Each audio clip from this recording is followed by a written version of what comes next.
यांचं लगेच म्हणणं असतं शरिया कायद्याप्रमाणे काय सर तनसे जुदा. अरे हा भारत देश आहे, या भारत देशात असं चालत नाही.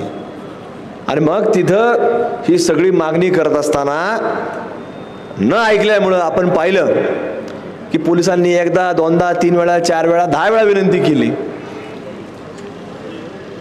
पण ते ऐकत नाही. म्हटल्यानंतर त्यांनी पोलिसांना अरे रवी कर, पोलीस प्रेमाने बोलायचे आणि पोलिसांचं काम असतं पहिली प्रेमाने बोलायचं. त्यांना वाटलं हे पोलीस आपल्याला जमावा बघून घाबरले, कारण जमाव होता थोडा, त्यांना वाटले घाबरले.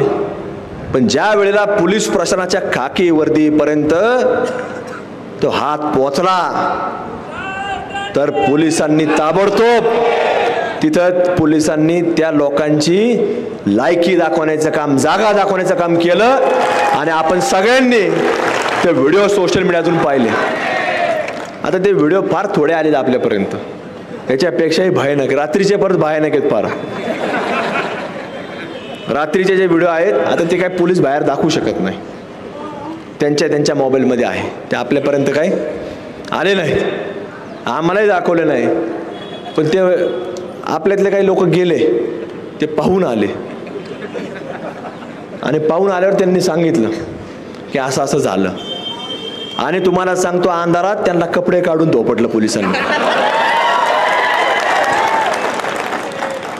आणि मग आपल्याला कपडे काढल्यावर कळालं ते डॉबरमॅन आहेत सगळे.